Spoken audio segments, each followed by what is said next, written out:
18.3 Output Price and Profit in the Long Run. Learning objectives of this chapter are: explain how the long run differs from the short run in pure competition, describe how profit and losses drive the long run adjustments process of pure competition, explain the differences between constant cost, increasing cost, and decreasing cost industries, and lastly, show how long run equilibrium in pure competition produce an efficient allocation of long run in pure competition. So far, we studied about competitive markets, profit, loss, and shutdown in the short run. Now we'll study about entry and exit and their effects on industry size and allocative and productive efficiency in the long run. We study how profits and losses drive the long run adjustment process of pure competition. How long run differs from short run in the pure competition. In the short run, the industry is composed of a specific number of firms, each with a plant size that is fixed and unaltered in the short run. Firms may shut down in the sense that they can produce 0 units of output in the short run, but they do not have sufficient time to liquidate their assets and go out of business. In the long run, by contrast, the firms already in an industry have sufficient time to either expand or contract the capacities. More important, the number of firms in the industry may either increase or decrease as new firms enter or existing firms leave. The long run adjustment in pure competition. The long run and zero economic profit. The basic conclusion we seek to explain is this: after all, long run adjustments are completed in a purely competitive industry, product price will be exactly equal to and production will occur at each firm's minimum average total cost, that is, price equals ATC. Given easy entry and exit, economic profits or economic loss in perfect competition be always in the long run driven to zero in all industries. This conclusion is based on the fact that under pure competition, firms are free to enter and leave the industry. If market price initially exceeds minimum average total cost, the resulting economic profit will attract new firms to the industry. But this industry expansion will increase supply until price is brought back down to equality with minimum average total cost. Conversely, if price is initially less than minimum average total cost, the resulting loss will cause firms to leave the industry. As they leave, total supply will decline, bringing the price back to equality with minimum average total cost. Assumption of perfect competition in the long run. Entry and exit only. The long run adjustments is caused by the entry or exit of firms. Identical costs. All firms have identical cost curves.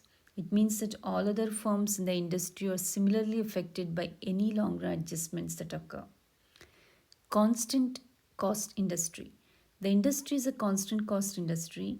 This means that the entry and exit of firms does not affect resource prices or consequently the location of the average total cost curves of individual firms. The first is eliminating economic profit, that is the role of entry.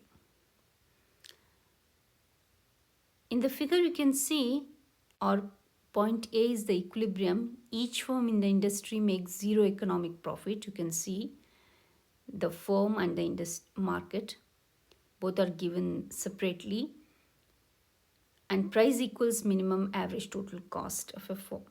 You can see here. The second is the short-term response. In figure B is the short-term response. An increase in demand equal to and production raises the price from P1 to P2, leading to short-term economic profits. You can see there the new equilibrium is at B. So in the short run, if the demand increases, all the firms in the industry in perfect competition make economic profit. Now let's see what happens in the long run. In figure C, the long run response, when profits induce entry of new firms, as a result, the supply increases. You can see the supply curve shifts rightwards from S1 to S2, and the price reduces to P1 as a result of increase in supply, and new equilibrium is at C, earning normal profits. Thus, after long run adjustments, the market is again restored to long run equilibrium, making normal profit, that is P is equal to ATC. The eliminating losses, the role of exit. In panel A, as you can see, the initial condition, the market starts in a long run equilibrium at point A, each firm making zero economic profit or normal profit, and price equals minimum average total cost. The industry is at rest because there is no tendency for firms to enter or leave. In the second, in short-run response, if demand reduces from D1 to D2, you can see the demand curve shifts leftward. As a result, the price falls from P1 to P2 and firm incurs a short-run loss. You can see in the figure. In panel C, in long-run response, the losses in the short run induces exit of firms from the industry. As a result, the supply decreases. You can see the supply curve shifting to left from S1 to S2. Shortage of supply leads to price rise to P1 and firm make normal profit, and market is again restored to long run equilibrium.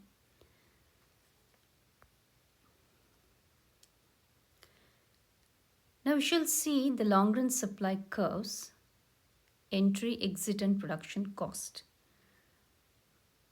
The behavior of production cost as firms in an industry expand or reduce their output has important implication for a long run industry supply curve, a curve that relates the price of a good or service to the quantity produced after all long run adjustments to a price change have been completed.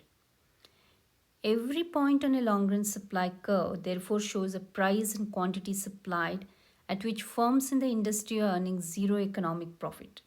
Unlike the short-run market supply curve, the long-run industry supply curve does not hold factor cost and the number of firms unchanged. Long-run supply for a constant cost industry. In the constant cost industry, the entry and exit of firms do not affect resource prices and therefore unit costs. So an increase in demand from D1 to D2 raises industry output Q1 to Q2 but not price, which remains constant at $50. Similarly, a decrease in demand from D1 to D3 reduces output from Q1 to Q3 but not price. Thus, the longer industry supply curve S is horizontal through points Z1, Z2 and Z3.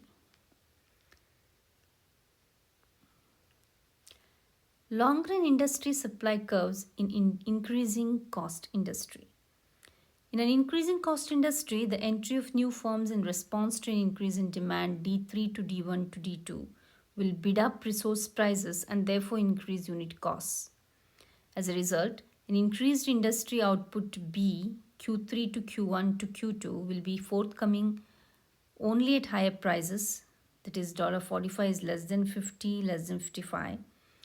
The longer industry supply curve therefore slopes upward through points Y3, Y1 and Y2. Long-run supply for a decreasing cost industry. Some industries may experience reductions in input prices as they expand with the entry of new firms. That may occur because firms supplying the industry experience economies of scale as they increase production, thus driving input prices down. Expansion may also induce technological changes that lower input costs. That is clearly the case of the computer industry, which has enjoyed falling input costs as it has expanded. An industry in which production costs fall as firms enter the long run is a decreasing cost industry. The personal computer industry is an example. As demand for personal computers increased, new manufacturers of computers entered the industry and greatly increased the resource demand for the components used to build them. For example, memory chip, hard drives, monitors, and operating software. The expanded production of the components enabled the producers to those items to achieve substantial economies of scale. The decreased production cost of the components reduced their prices, which greatly lowered the computer manufacturer's average cost of production. The supply of personal computers increased by more than demand, and the price of personal computers declined. In a decreasing cost industry, the entry of new firms in response to an increase in demand, D3 to D1 to D2, will lead to decreased input prices and consequently decreased unit costs. As a result, an increase in industry output Q3 to Q1 to Q2 will be accompanied by lower prices. Perfect computation is considered to be efficient because it suggests that pure computation leads to the most efficient possible use of society's resources. Supernormal profits are not made by any firm in perfect computation in the long run. MC is equal to price, so both parties, suppliers and customers, gets exactly what they want. No wasteful advertising. Firms are allocatively and productively efficient.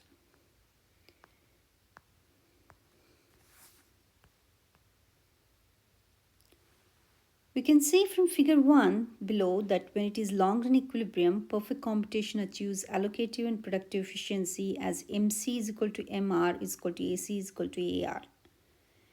This means that they are maximizing profit, MC is equal to MR, but only making normal profit, AC is equal to AR.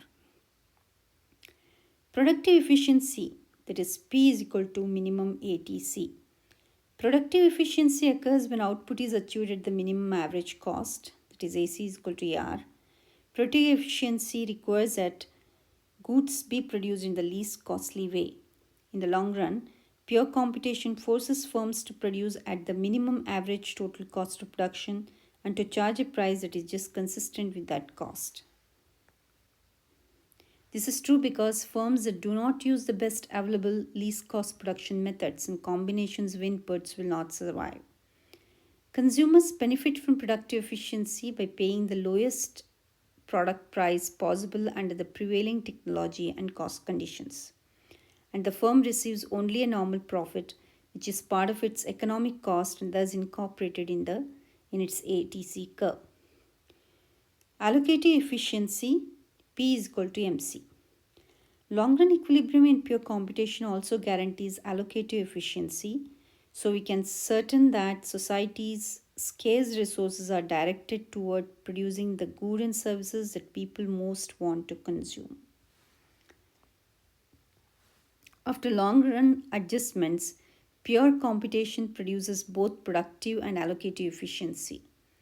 It yields a level of output at which P is equal to MC is equal to lowest ATC, marginal benefit is equal to marginal cost, maximum willingness to pay for the last unit is equal to minimum acceptable price for that unit, and combined consumer and producer surplus are maximized.